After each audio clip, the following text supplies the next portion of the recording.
João 14, de 1 a 15, leitura alternada da palavra do Senhor. Não se turbe o vosso coração, credes em Deus, crede também em mim. Na casa de meu pai há muitas moradas, se assim não fora, eu não teria dito, pois vou preparar um lugar. E quando eu for e vos preparar lugar, voltarei e vos receberei para mim, para que onde eu estou, estejais vós também. E vós sabeis o caminho para onde eu vou. Disse-lhe Tomé: Senhor, não sabemos para onde vais, como saber o caminho?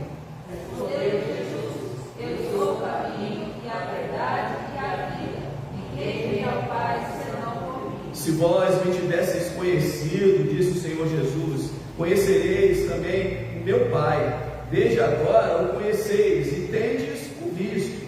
Replicou-lhe Filipe: Senhor, mostra-nos o Pai, e isso nos basta. Disse-lhe Jesus: Filipe, há tanto tempo estou convosco e não me tens conhecido?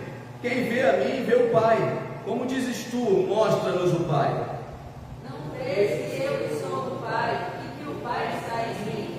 As palavras que eu vos digo, não as digo por mim mesmo, mas o Pai que permanece em mim faz as suas obras.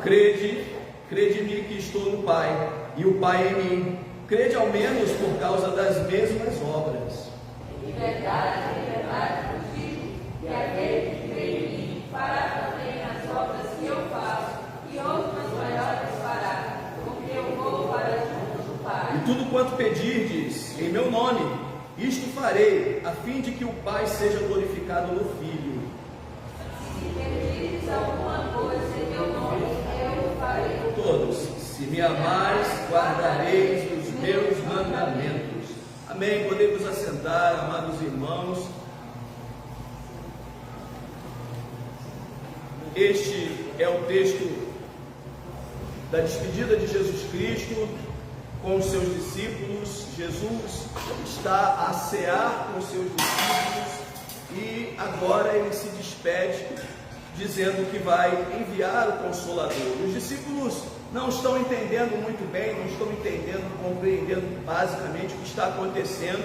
Os discípulos estão tanto que atônitos, sem compreender um pouco a fala de Jesus. Jesus, durante toda a sua caminhada com os seus discípulos, ele sempre deixou claro para eles que ele iria cumprir uma missão, mas que iria embora, que ele iria morrer, iria ressuscitar, que iria ser assunto aos céus para estar com o Deus Pai. Contudo, os discípulos não compreenderam isso.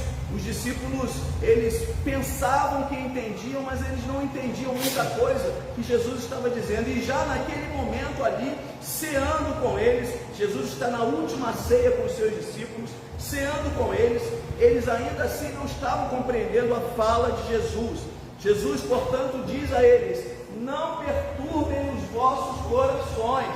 Não fiquem com o coração de vocês perturbado, não fiquem com o coração de vocês, como é que eu posso dizer, incomodado, né? Ou como a Ariadne gosta de dizer lá na terrinha dela, né? Aperreado, esse coração perturbado, incomodado, transtornado, atribulado. Não fique assim, porque uma das coisas mais difíceis para a vida do ser humano é quando ele tem a sua mente, o seu coração perturbado. Ele fica sem rumo, ele fica sem noção, ele fica sem direção, ele fica sem saber para onde ele vai, ele fica sem saber até mesmo onde ele está. É assim que fica uma pessoa com o coração perturbado.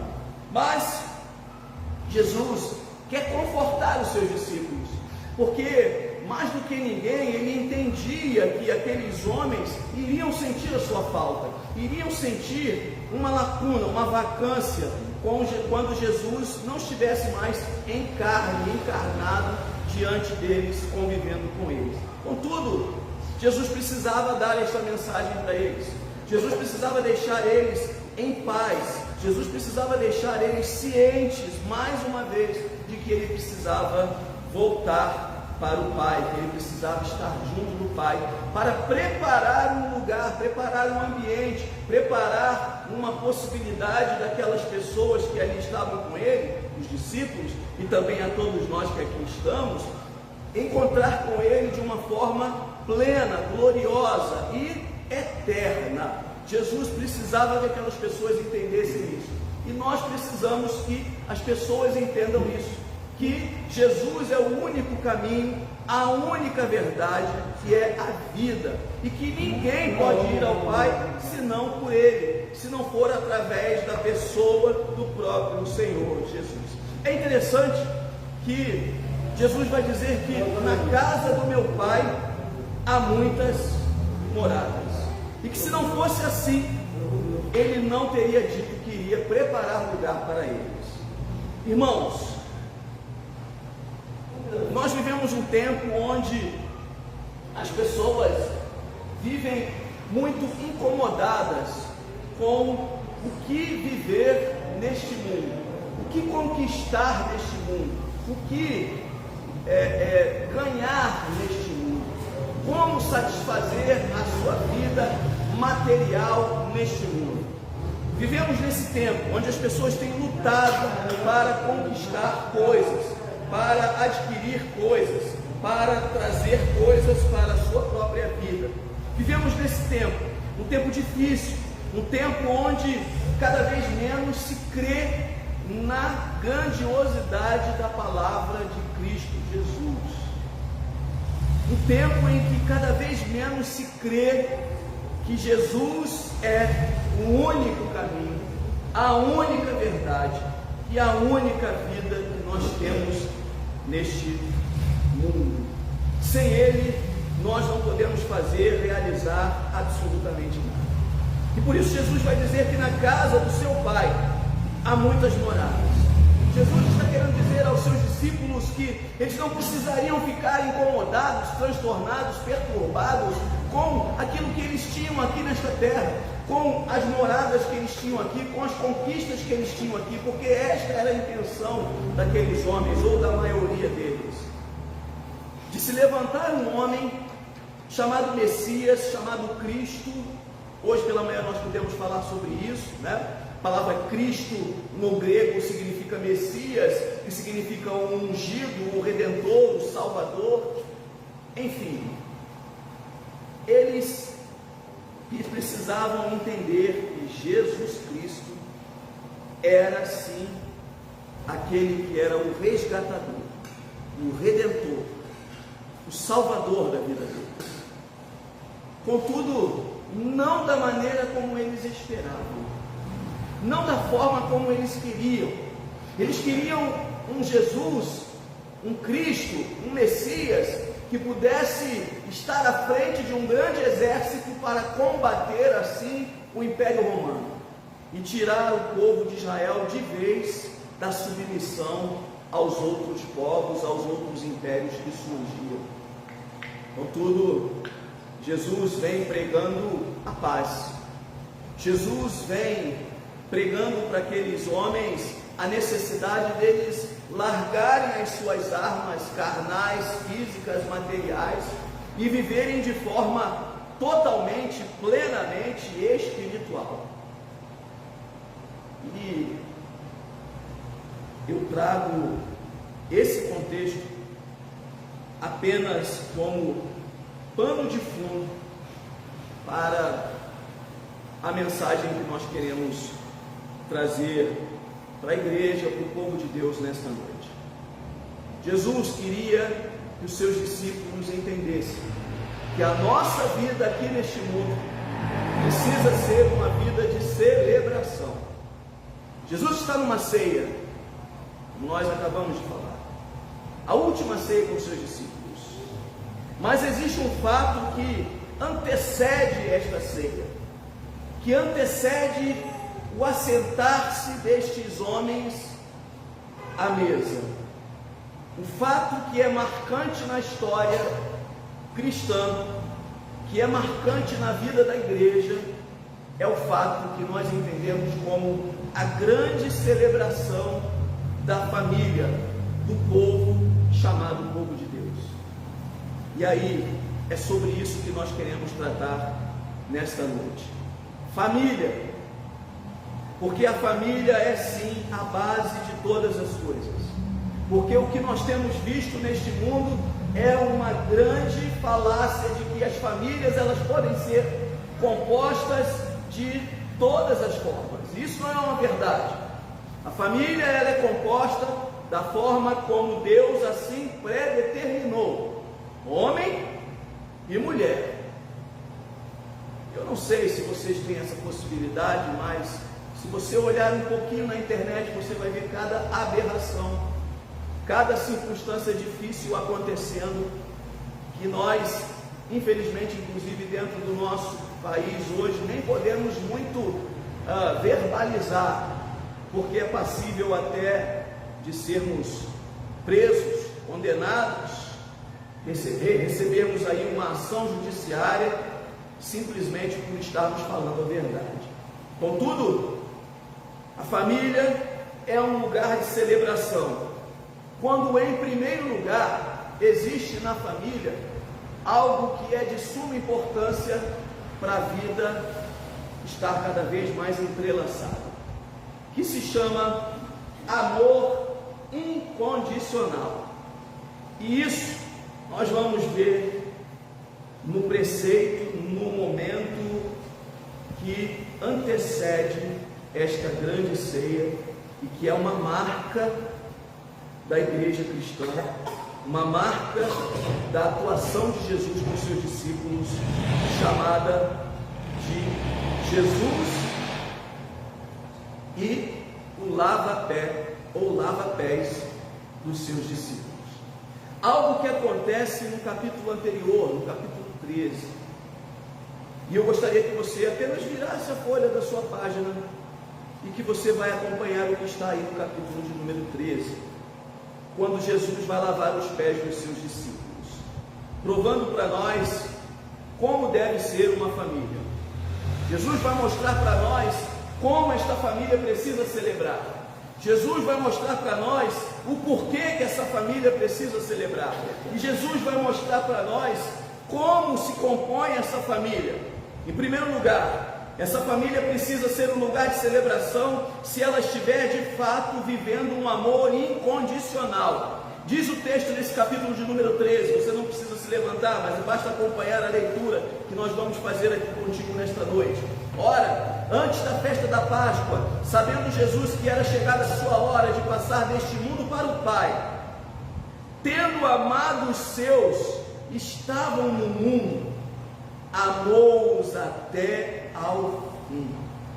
Irmãos, uma família que realmente está composta, que realmente está firmada de acordo com aquilo que é a vontade de Deus, precisa ser uma família que celebra, fundamentada em um amor incondicional, um amor capaz de amar até o fim. Eu vi ontem o debate, a prefeitura do estado do município de São Paulo, melhor dizendo, onde um dos candidatos, eu não vou citar aqui o nome, um dos candidatos, ele disse na sua fala que, justificando um erro grave, o crasso que ele havia cometido lá atrás em outro debate, que foi dar uma cadeirada em um dos participantes, para justificar isso, ele disse que ele estava fazendo aquilo para mostrar ao povo que ele estava disposto a matar ou morrer pelo povo. Mentira, irmãos. Mentira, irmãos. Porque nenhum político, seja ele qual for, o mais bonzinho, aquele que você votou nele ou está disposto a votar, ele está disposto a morrer pelo povo. Não está, irmãos. Jesus mostra para nós que ele amou os seus até o fim, e amou de verdade, porque ele foi para uma cruz, para que o seu sangue fosse vertido naquela cruz, para que eu e você pudéssemos ser purificados dos nossos pecados, e assim, novamente tivéssemos livre acesso ao Pai, tivéssemos a possibilidade de adentrar a eternidade. Jesus sim, está cumprindo isso, e ele entende que dentro de uma composição familiar, essa realidade também é possível e é preciso. Dentro de uma composição onde existem pai, mãe e filhos, o seu pai, a mãe, o filho, estar tão unidos que o amor entre eles precisa ser um amor incondicional, um amor que não está condicionado àquilo que o pai faz, aquilo que a mãe faz, aquilo que o pai dá, aquilo que a mãe dá, ou aquilo que o pai e a mãe deixam de dar, de oferecer. Não, pelo contrário, mas simplesmente pelo fato de serem pai e mãe, o filho obedece, se condiciona àquela realidade. Simplesmente por ter a oportunidade de ter filhos, o pai e a mãe, eles obedecem e continuam firmados ali em união para proporcionar o melhor que eles puderem oferecer aos seus filhos. Aí sim, aí essa família tem condições de celebrar, porque ela de verdade está vivendo de acordo, baseada em um amor incondicional, que não se condiciona pelo fato de ter ou não ter dinheiro, pelo fato de estar morando ou não numa casa bonita, pelo fato de estar ou não fazendo uma viagem dos sonhos, pelo fato de estar ou não comprando ou comendo coisas grandiosas, gloriosas, deliciosas, mas simplesmente pelo fato de terem e de comporem uma família. Família é lugar de celebração, porque vai dizer o versículo de número 2 desse capítulo 13, que durante a ceia, para provar o que nós estamos falando, que ia acontecer agora no capítulo de número 14, durante a ceia, tendo já o diabo posto no coração de Judas Iscariotes, filho de Simão, que traísse a Jesus, sabendo este que o Pai tudo confiara às suas mãos, e que ele viera de Deus e voltava para Deus. Irmãos, uma família, ela precisa estar sempre em celebração, porque ela precisa, em primeiro lugar, estar fundamentada, baseada no amor incondicional. Em segundo lugar, porque ela precisa estar plenamente confiando em Deus.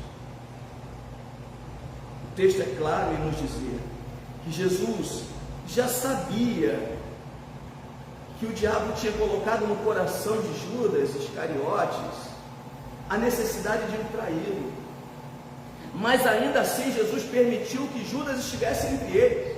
Ainda assim Jesus lavou os pés de Judas, porque Jesus tinha plena convicção de que Deus estava tomando conta da vida dele e de tudo que estava acontecendo ali. Ou seja, Jesus tinha plena confiança em Deus. Irmãos, uma família não pode simplesmente estar unida ou reunida para cantar um parabéns quando alguém faz aniversário e não separar um momento para estar reunida em torno da palavra de Deus, demonstrando a sua confiança plena no Senhor, demonstrando que é esse Deus quem dirige as nossas vidas, é sobre este Deus que nós estamos fundamentados. Nós precisamos tirar tempo enquanto família do Senhor para dentro dos nossos lares promovermos a adoração ao Senhor, promovermos culto ao Senhor.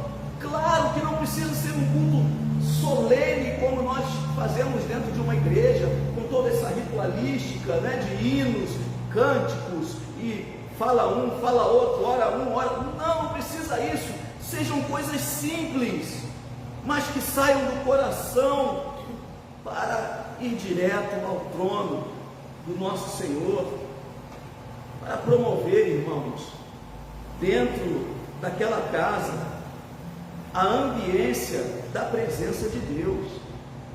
Porque muitas vezes nós acreditamos que por virmos ao culto, nós estamos vindo à presença do Senhor. Mas, irmãos, não é porque nós estamos na nossa casa que o Senhor não está presente. Ele está conosco ali naquele lugar. Portanto, nós precisamos invocar a presença do Senhor. Nós lemos isso ainda há pouco no livro do profeta Jeremias. Nós precisamos invocar a presença do Senhor para que Ele nos responda. Isso que o profeta diz: invoca-me e eu te responderei. Nós precisamos invocar a presença do Senhor nos nossos lares, meus irmãos. Isso demonstra uma confiança plena em Deus. E isso demonstra que Satanás pode fazer qualquer armadilha que ele quiser quiser fazer, mas nós, enquanto família do Senhor, estamos firmes, porque nós temos um amor incondicional e nós estamos plenamente confiantes no nosso Deus.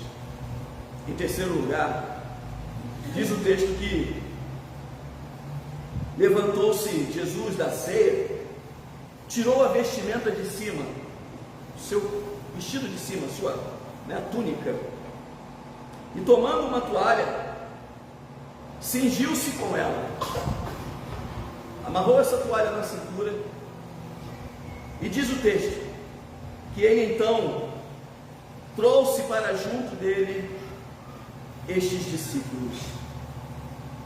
Irmãos, uma família é lugar de celebração quando nela não falta um, amor incondicional, dois, confiança plena em Deus, que esse Deus é capaz de dissipar todas as armadilhas de Satanás, e três, é necessário ter nas nossas casas humildade.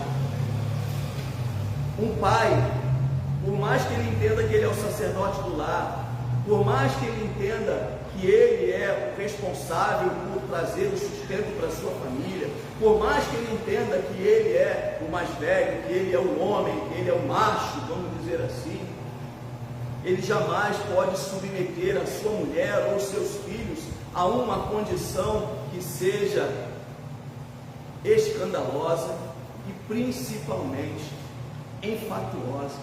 Pelo contrário, esse pai, ele precisa demonstrar para esta família, como líder, que ali naquela casa, ali naquela família, reina a humildade. É isso que Jesus está fazendo enquanto líder naquela grande família com os seus discípulos. Ele demonstra a humildade para ir na direção dos seus discípulos, lavar e enxugar os seus pés. Irmãos, ele deita água na bacia e passa a lavar os pés dos discípulos e a enxugar-los com a toalha com que estava cingido. Eu não sei se você tem noção disso, mas os pés daqueles discípulos eram pés muito fétidos, muito sujos. Mas Jesus não está incomodado com isso. Jesus está simplesmente voltado para cumprir com aquilo que precisava cumprir dentro de uma grande família que está vislumbrando celebrar humildade.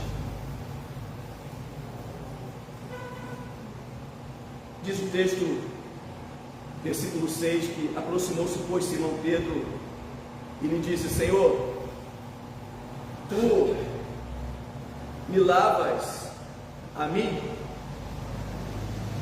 Respondeu Jesus: o que eu faço, você não sabe agora, mas você vai compreender depois.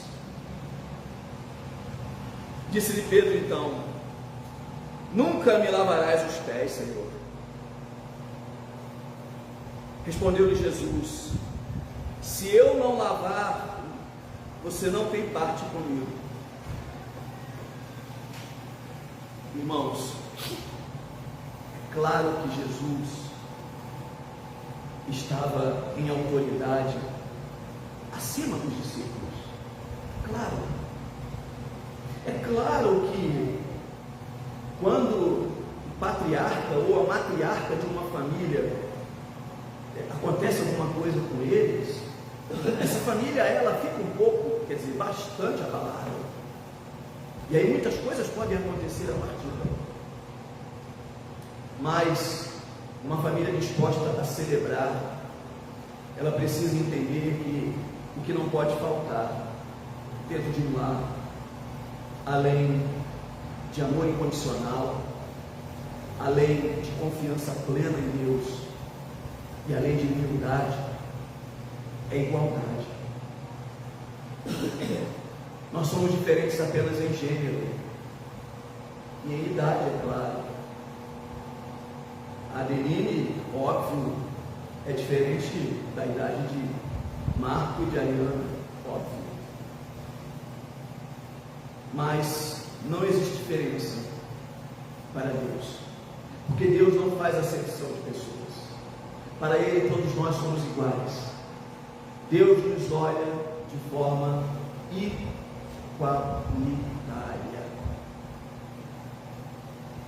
Para Deus, dentro de uma composição familiar que deve celebrar, homem não é maior que mulher, e mulher não é maior.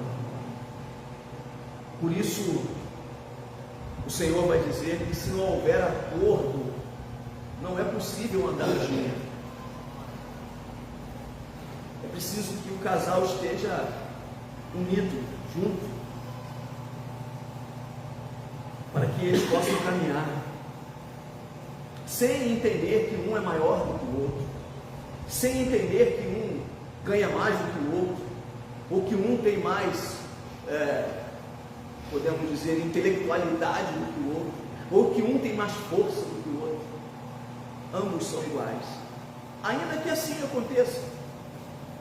Ainda que a mulher ganhe mais do que o homem, ou que o homem ganhe mais do que a mulher, ou que o homem seja mais forte que a mulher, ou que a mulher seja mais forte do que o homem, ou que o homem tenha mais diplomas do que a mulher, ou que a mulher tenha mais diplomas do que o homem, não interessa. Quando se compõe uma família, para que esta família possa de verdade ser uma família disposta a celebrar, ela tem que entender que todos nesse ambiente são iguais, porque todos são filhos do mesmo Deus. Porque quando há diferença, irmãos, quando essa igualdade ela é quebrada justamente também a aliança. E é disso que Jesus está falando. Pedro, se eu não lavar o teu pé, você não tem aliança comigo. A nossa aliança será quebrada. O nosso pacto será quebrado, porque nós somos iguais nesse momento. Portanto, irmãos, que o Senhor nos abençoe, para que nós possamos entender que a nossa família é um lugar de celebração, que não nos falte momentos de celebrar ao Senhor, promovendo a incondicionalidade do nosso amor, mostrando para as pessoas que nós amamos incondicionalmente, amamos dispostos a morrer sim pelo nosso ente querido, pela nossa mulher, pelo nosso filho. Aí eu acredito que sim, que deva ser a verdade, mas não pelo povo. Deus não nos chamou a morrer pelo povo, não. E o político, quando ele fala isso, ele está simplesmente mentindo, porque ele jamais fará isso, porque ele tem uma família, que ele tem interesses. Mas você, irmão, esteja disposto a morrer pela sua esposa, sim, porque é isso que a Bíblia vai dizer, é isso que o apóstolo Paulo vai dizer. Nós precisamos estar dispostos a morrer pelo outro, a entregar a vida pela nossa esposa, e a nossa esposa entregar a sua vida também por nós, pelos nossos filhos, que nós geramos, que nós amamos. Queridos, esse amor precisa ser um amor incondicional, que não está condicionado ao que vestimos, ao que comemos, ao que compramos, aonde estamos, aonde vamos, mas simplesmente ao fato de sermos filhos do mesmo Pai. É preciso que a partir daí nós tenhamos uma confiança plena nesse Deus, acreditando que todas as vezes que nós nos reunimos em nossas casas, nós precisamos adorar ao Senhor, precisamos de alguma forma invocar a presença de Deus nas nossas vidas, precisamos de alguma forma celebrar ao Senhor e dizer para Ele: Senhor, eis-me aqui, sou teu filho, esta casa pertence ao Senhor, esta família pertence ao Senhor, tudo que entra aqui neste lar pertence ao Senhor, e nós consagramos este lar, consagramos esta família ao Senhor. Isto é dizer que confiamos plenamente em Deus, sem esquecer de que somos iguais e que precisamos assim caminhar em humildade uns para com os outros, servindo uns aos outros. Estou falando da família íntima, mas também estou falando da grande família na fé. Precisamos estar dispostos a servir na casa do Senhor, como grande família na fé que somos, e mostrar assim que sempre há espaço, sempre há lugar, sempre há o que fazer. A gente acabou de ver isso aqui, a gente na verdade vê isso todo domingo à noite, né? Quase todo domingo à noite. A irmã Glorinha, com todas as suas limitações, com todas as suas dificuldades, ela não fala que não, ela vem aqui para louvar o Senhor. É o que ela pode fazer hoje, é a maneira como ela pode servir, e eu me sinto alegre, me sinto animado, motivado a continuar no Evangelho, com o exemplo, com o testemunho dela.